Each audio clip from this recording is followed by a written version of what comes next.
যাচ্ছে মা? আমি তোমার মনের অবস্থা ফিল করতে পারছি বৌদি। দেখো, আমি তো বলবো শুধু রামপ্রসাদ নয়, ওর ওই বিচ্ছু মেয়েটাকেও এখান থেকে তাড়িয়ে দেওয়া উচিত। সাপের বাচ্চা কিন্তু সাপই হয় বৌদি।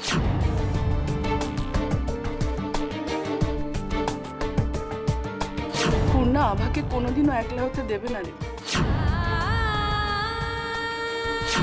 কেন সবসময় আমার সঙ্গে থাকতে পারিস না বলতো? বল না, থাকবি তো আমার সঙ্গে সব সময়? বাচ্চাটাকে পথে বসিয়ে দিতে বলছি না। দেখো, অনেক অনাথ আশ্রম টাশ্রম তো আছে শহরে, মানে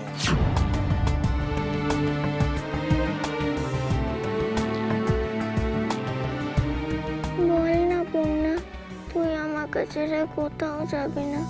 বল না, বল না পূর্ণা, বল না পূর্ণা, তুই আমাকে কোথাও ছেড়ে যাবি না। বল না, বল না।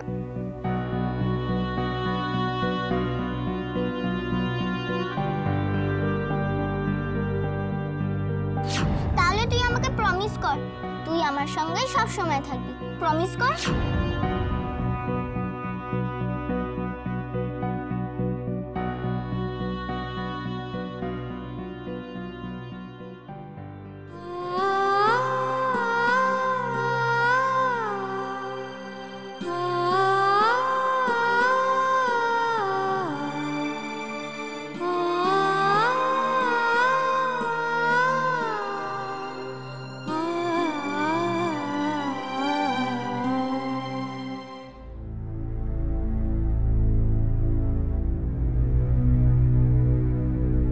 রামপ্রসাদ, তুমি ছাড়া পেয়ে গেছো। তোমার বউ জামিনের সমস্ত টাকা দিয়ে দিয়েছে।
পূর্ণার বাবুজি,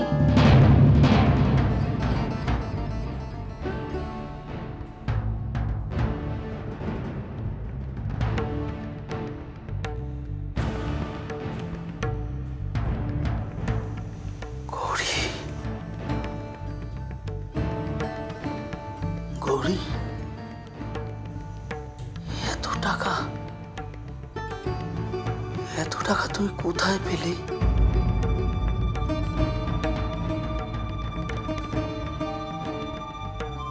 নষ্ট হয়ে গেছো তুমি, নোংরা হয়ে গেছো তুমি, নিজেকে বিক্রি করে দিয়েছো তুমি। কি করে পারলে পূর্ণার মা? চাই না, চাই না আমি মুক্তি। যতদিন বাঁচবো এখানেই থাকবো, এখানেই মরবো, তবু তোমার ওই নোংরা টাকায় আমি মুক্তি চাই না। তোমাকে দেখে আমার ঘেন্না লাগছে। তুমি পূর্ণার কথাটা একবার ভাবলে না?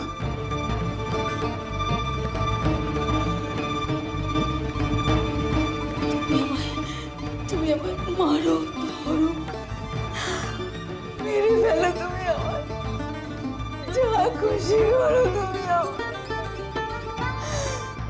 তুমি ফিরে চলো, তুমি বাড়ি চলো।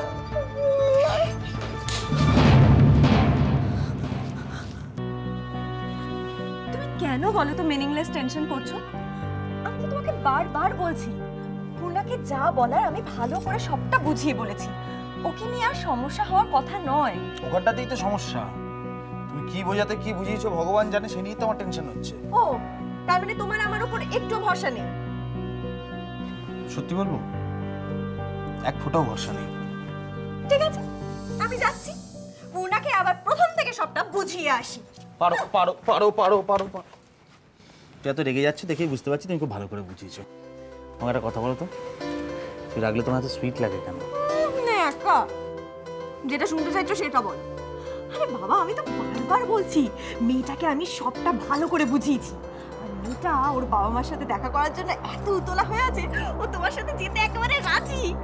আসল কথাটাই তো ওকে বলিনি যে তুমি এই সুযোগে ওকে অনাথ আশ্রমে রেখে আসবে। খুব ভালো করেছো। তাহলে আর দেরি করে লাভ কি, যাও চোখের জল আর পান পাতায় বরণ করে ওকে বিদায়ের ব্যবস্থা করো। আমি এক্ষুনি নিয়ে আসছি মেয়েটাকে।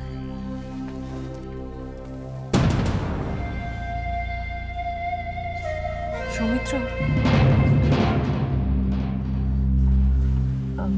আমি একটা কথা মানে হ্যাঁ বৌদি, বলো না, এত হেজিটেট করছো কেন?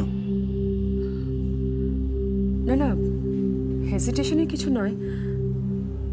অ্যাকচুয়ালি আমি ভেবে দেখলাম পূর্ণাকে অনাথ আশ্রমে পাঠানোর কোনো প্রয়োজন নেই।